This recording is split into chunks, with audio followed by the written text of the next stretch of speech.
कैसे हैं आप? आशा है आप बिल्कुल स्वस्थ होंगे। आपका क्लास 2 में हिंदी की कक्षा में स्वागत है। पिछली बार हमने ऊंट चला भाई ऊंट चला एक कविता पढ़ी थी, याद है आपको? जिसमें हमें ऊंट के बारे में पता चला था। अब ये देखो आप सामने, आपको किसका चित्र दिखाई दे रहा है? ऊंट का। देखो इसकी ध्यान से देखना, इसकी गर्दन भी कितनी ऊंची है और पीठ जो होती है इसकी थोड़ी ऊपर को उठी हुई है, जिसे ऊबड़ कहते हैं, है ना? तो उठी हुई है। और ये कहाँ क्या दिखाई दे रहा है? ये किस पे चल रहा है? रेत, मतलब बालू पे। ऊंट किस पे चलता है? बालू पे चलता है, जिसे हम रेत भी कहते हैं। ये अधिकतर रेगिस्तान में होता है, वहाँ बालू ही बालू दिखाई देती है सब तरफ। इसलिए हम ऊंट को रेगिस्तान का जहाज भी कहते हैं, क्योंकि इसके पैर इतने लंबे लंबे होते हैं और इसके पंजे कुछ विशेष आकार लिए हुए होते हैं, जिससे यह आसानी से रेत पे चल सकते हैं। बाकी किसी भी जानवरों को रेत पे चलने में मुश्किल होगी, हमें भी परेशानी होगी, हम भी शायद रेत पे ढंग से ना चल पाएं। लेकिन ऊंट जो है बहुत अच्छी तरह से रेत पर चल सकता है, इसलिए इसे रेगिस्तान का जहाज कहते हैं। वैसे ऊंट आप सबने भी देखा होगा, रेगिस्तान में इसे पालते भी हैं। पिछली बार हमने केवल आधी कविता, 8 लाइन की कविता याद की थी, बोली थी, पढ़ी थी। अब हम पूरी कविता समझेंगे। ये देखो ऊंट दिखाई दे रहे हैं, ये रेगिस्तान के रेत है, ये रेत के टीले बने हुए हैं जिस पे ऊंट चल रहे हैं। चलो अब हम पढ़ेंगे कविता। ऊंट चला, ठीक है? ध्यान से पढ़ेंगे। आप चाहें तो मेरे साथ साथ बोल भी सकते हैं। ऊंट चला भाई ऊंट चला, हिलता डुलता ऊंट चला, इतना ऊंचा ऊंट चला। ऊंट चला भाई ऊंट चला, ऊंची गर्दन ऊंची पीठ, पीठ उठाए ऊंट चला। आपने देखा ना उसकी कितनी ऊंची गर्दन थी, अभी हमने पिक्चर में देखा था ना, और पीठ भी ऊंची थी।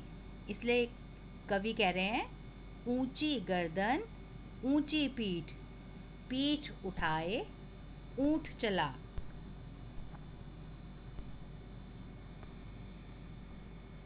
बालू है तो होने दो, बोझ ऊंट को ढोने दो। ये ऐसा क्यों कह रहे हैं पता है आपको? इसलिए कह रहे हैं कि बालू मतलब रेत, रेत है तो होने दो, वहां पे रेत भले ही कितनी है, बोझ ऊंट को ढोने दो। ऊंट को जो है बोझा, मतलब जो सामान उस पे लादा जाएगा, वो सामान जो वहां से इधर से उधर वो ले जाएगा, उसे ढोने दो, क्योंकि वो आराम से उस सामान को उठा के बालू पे भी चल लेगा। नहीं फंसेगा बालू में भी ऊंट चला। जब थक कर बैठेगा ऊंट, किस करवट बैठेगा ऊंट, बता सकेगा कौन भला, ऊंट चला भाई ऊंट चला। एक बार फिर से बोले। बालू है तो होने दो, बोझ ऊंट को ढोने दो, नहीं फंसेगा बालू में भी ऊंट चला। जब थक कर बैठेगा ऊंट, किस करवट बैठेगा ऊंट, बता सकेगा कौन भला, ऊंट चला भाई ऊंट चला। अब देखो हम कुछ होमवर्क भी करेंगे आज, ठीक है? जैसे आप सामने ध्यान से देखना, कुछ शब्द आपको दिखाई दे रहे हैं, जिससे मेरे साथ बोलो। झूठ, सूट, भला, धस, तब, कब, गला, आलू और चालू। अब ये शब्द आप बोलना, बार बार बोलना, और आपको इनसे मिलते जुलते शब्द बनाने हैं। जो जो शब्द आपके बनते जाएं उनको आप नीचे लिखते जाना। जैसे ऊंट है, ऊंट की तरह क्या हो सकता है? जूट हो सकता है, सूट हो सकता है, फूट हो सकता है ना? बालू में क्या हो सकता है? आलू हो सकता है, चालू हो सकता है। ऐसे ही आपको सबके बनाने हैं। ऊंट, बालू, फंस, चला।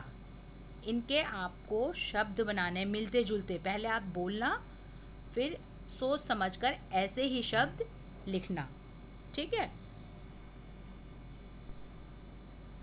अब ये देखिए सामने आपके फिर कुछ काम है। सोच के बताना आप, ऊंट कितना ऊंचा। तुम्हारी कक्षा की दीवार, कक्षा की दीवार तो चलो अभी आपके सामने नहीं है, लेकिन आपके घर की दीवार, क्या ऊंट आपके घर की दीवार के बराबर हो सकता है? सोचो और एक पेज पे लिखते जाना। हाथी के जितने बराबर ऊंचा हो सकता है, या बिजली के खंबे जितना। आपको जो लगता है कि बिजली के खंबे के बराबर है, या हाथी के बराबर है, या तुम्हारी कक्षा की दीवार के बराबर है, आप वो लिख देना कि ऊंट आपको कितना ऊंचा लगा।